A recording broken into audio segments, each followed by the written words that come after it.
Hello, hello. Good afternoon. Welcome back. I'm Claire. This is Purple Poppy, and today I'm working on, let me see, day 7 of our 12 days of Christmas in reverse, which means we need to make 6 items. And what I'm making today is ruffles. Now, fabric ruffles, are not new by any means. They've been made lots of times by many, many people. But I thought today I would look at an alternative way to making them if you don't have a sewing machine.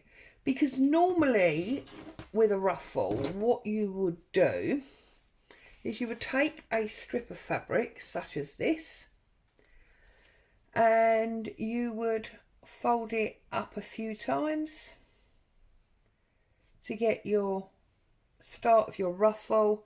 You would feed it through your machine, and you would just keep folding and stitching and folding and stitching, and then you get this ruffle, and it's usually got a zigzag down the middle.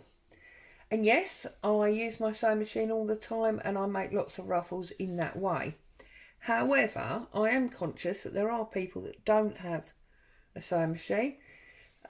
Obviously you can hand stitch these, and I may well hand stitch a couple of them, but I want to show you a different way that I also do them. So bearing in mind we've got to make 6, I've got a variety of different fabrics. They have all been torn. They're around 1 inch, 2 inches, that sort of size, and they're all different fabrics. So the first one that I thought I would do would be what I call a double ruffle. So when I do a double ruffle, I get a small piece of plain fabric, and then I get a piece of a second fabric or a lace that is wider. Can you see that? And then I'm just going to snip that off there. Okay. I'm going to get my trusty glue stick, and I'm going to glue onto the cotton that goes on the top, like so that I can stick that on to there. So it's, excuse me, as close to central as I can make it, all right? And then I'm literally going to use each of these scallops as my fold line. So I'm going to hold it there, and I'm going to fold it. I'm going to hold it there, and I'm going to fold it. I'm going to hold it there, whoops, and I'm going to fold it, and then I'm going to do one last little one on the end. Now, because of the cotton in here, if you press it, you will get crease type marks here.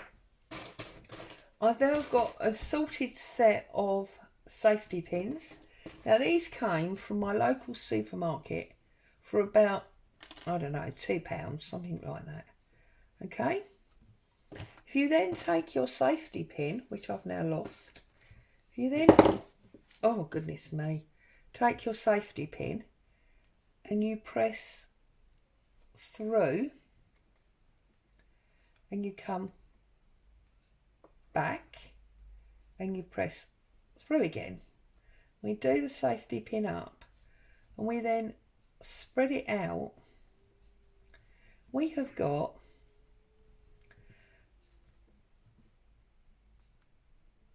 a nice little double ruffle on a safety pin. Okay, you can glue that down. That's lovely. So that's number 1. Okay, the other thing that I like to do is I like to take pale coloured fabrics that are slightly wider. So this is this one, okay, and very much longer than obviously that piece of cotton. And what I'm going to do here, put him up there for you. What I'm going to do here is I'm going to run my glue stick again. You know I love my glue stick. Straight along, roughly the middle of the fabric, like that. Okay, so in effect what we're doing is we're gluing our ruffle. So take it up and press it down, take it up and press it down, take it up,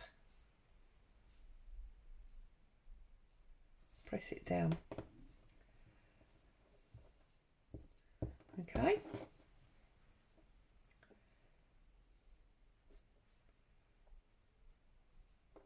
now this is not obviously going to stick completely well because I've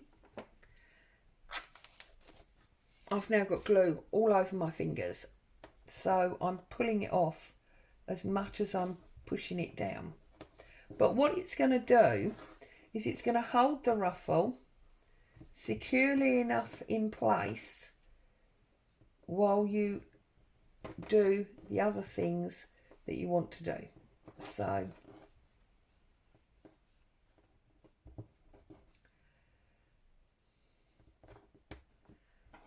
let's get rid of that blob of glue.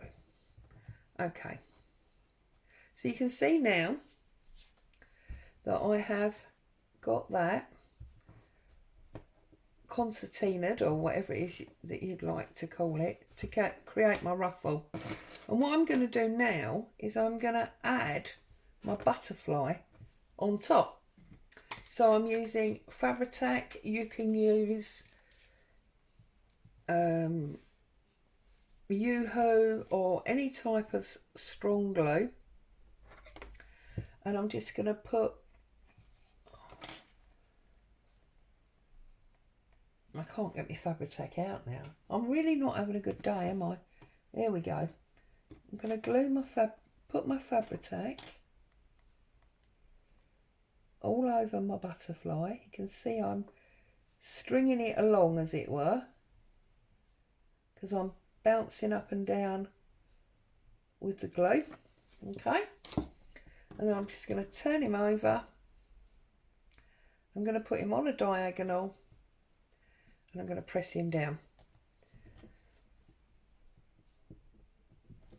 And now, because we've got him on top and glued into place, all our folds, I've got a loose strand there, all of our folds have stayed where we put them. We've still got the ruffle above and below him, and obviously when we stick it down, that will reinforce it even further.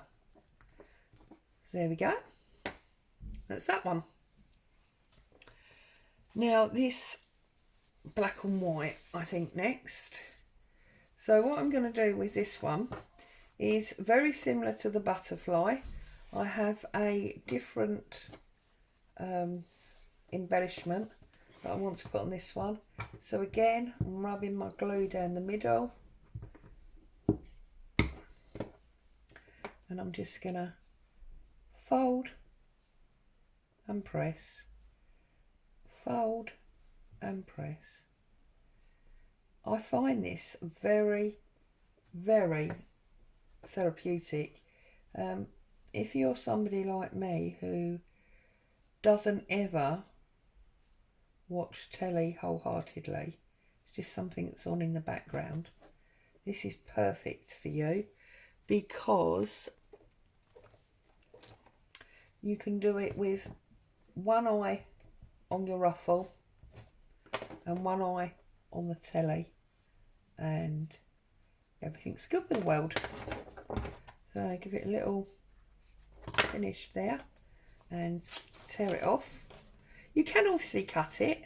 I just like to tear because I like the rough edges.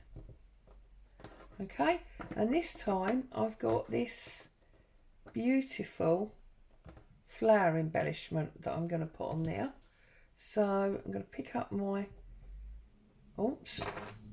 my Fabri-Tac again, and I'm going to, I did warn you this was near the end. I must find where the new bottle is.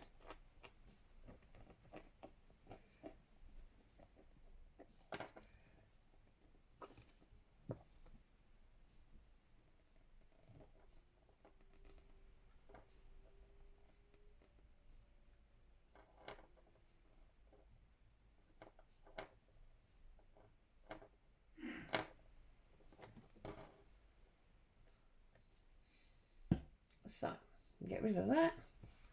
I'm going to plop that on there and press it down.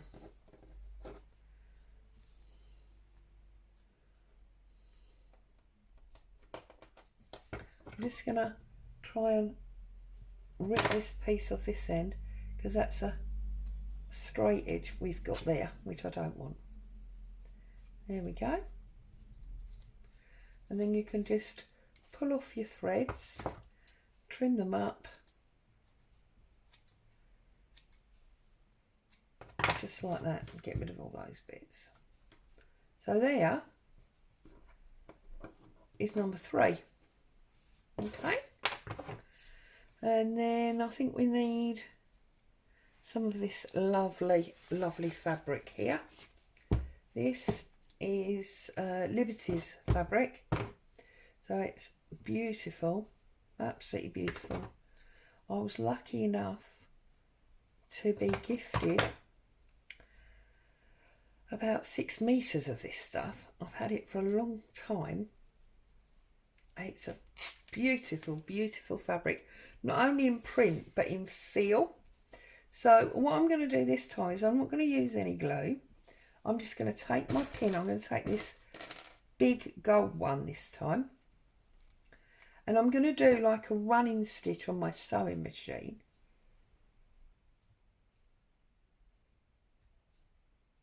But with the, not my sewing machine, like when you sew, but with this safety pin. So I'm just going in and out, roughly down the middle, until I've got a good amount of fabric on my pin. And obviously there's no hard and fast rule. You use the amount that you feel is right. I'm going to quickly do my safety pin up so it doesn't all fall off. And then I'm just going to trim about an inch past the safety pin, pull it off, and then open the pin up and feed on the last bit, like so. And then do it up and just literally spread your gathers out.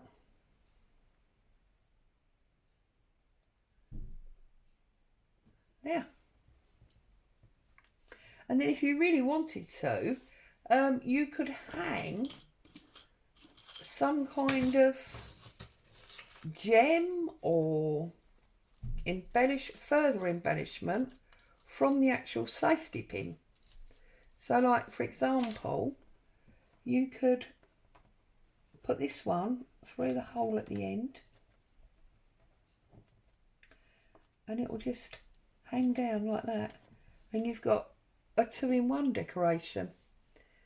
I have actually got some of these imitation metal tags in my shop. If anybody's interested in going and having a look at them, I'll put a link below.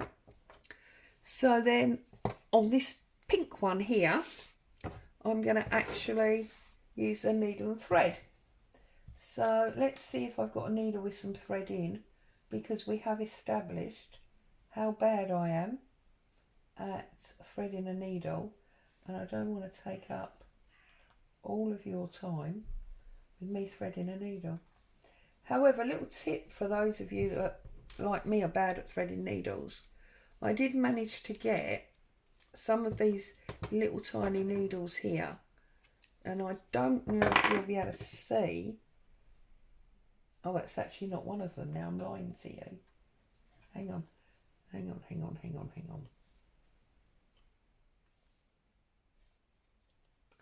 Oh, I can't find one now. Oh yeah, here's one. These little tiny needles here. And they're actually open-ended. So rather than threading it, you just lie it on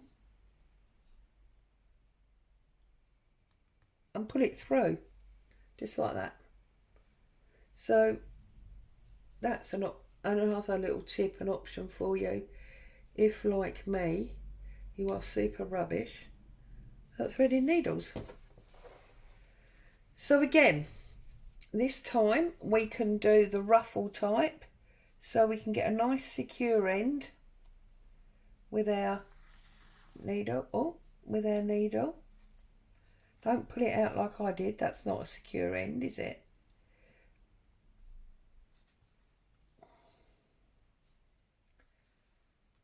Oh, for goodness sake, what is going on here?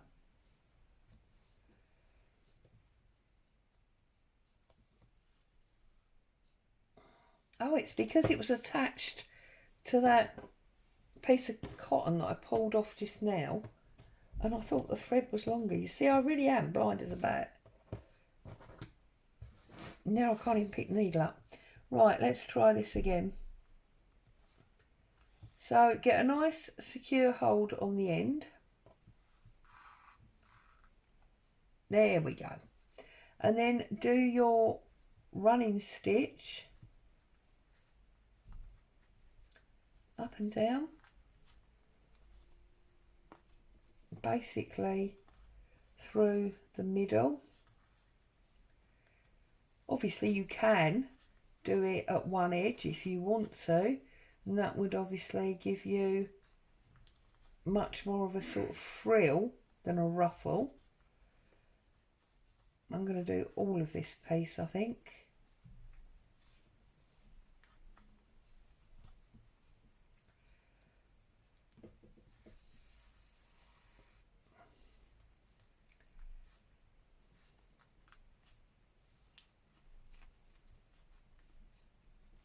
So, everybody ready? I think for the big C, I think most people are probably finishing work either today or next Wednesday, depending on what sort of job you do.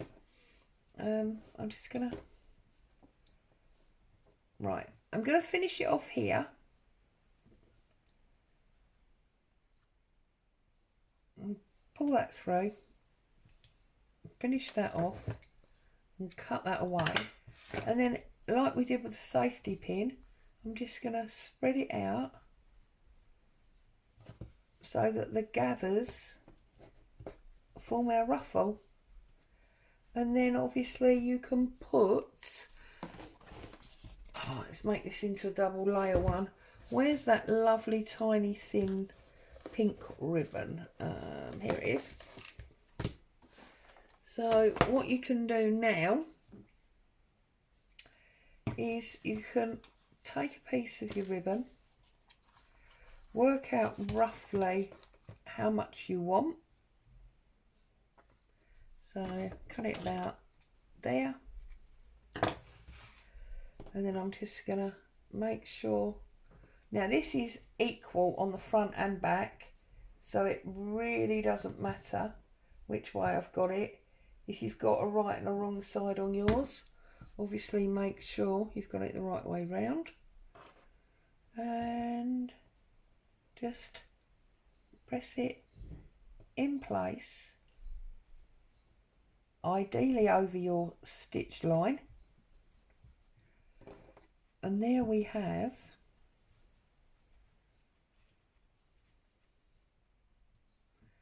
another little ruffle done. Just going to trim the top and bottom off, move my safety pins,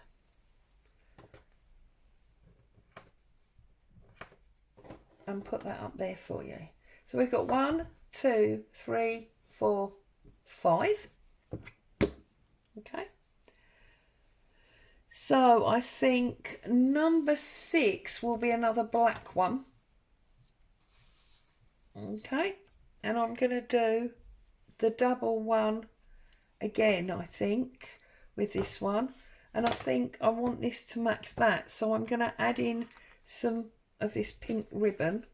I'm not going to use that very thin one. I think that's too thin. So I'm going to push that back.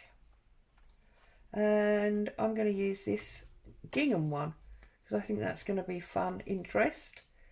So again, I'm going to cut it off.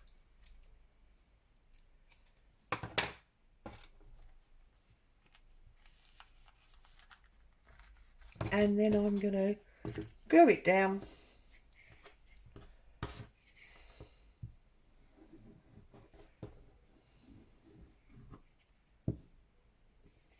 Like that.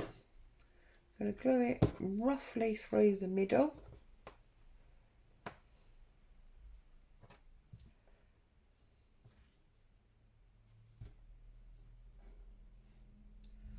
Okay, like that. And then I'm just going to bend it over, dab of glue, bend it over, dab of glue, bend it over, dab of glue,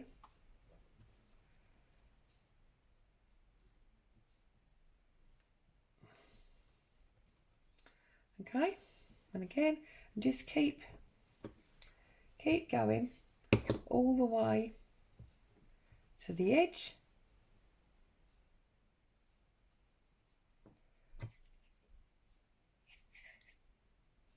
I have noticed that when I do this, they very often sort of go around the corner rather than in a straight line. I don't think that's a problem. If it's something that bothers you, then obviously you can make sure yours are perfectly straight, but it's not something that I worry about, if I'm honest. Just give that a press down, trim off the edge, and then we have that one done. Got some odd threads. So we needed 6 for day 7. So we've got this one, which is glued only. And whilst it's a bit loose, once you glue it onto your page or your journal cover or whatever, obviously that will hold that completely flat. So we've got 1, 2, 3, 4, 5, and this big brooch type one, 6. There you are. I hope that's helped you with some ideas for your ruffles if you don't have a sewing machine. Take care, stay safe. I'll see you again soon. Bye for now.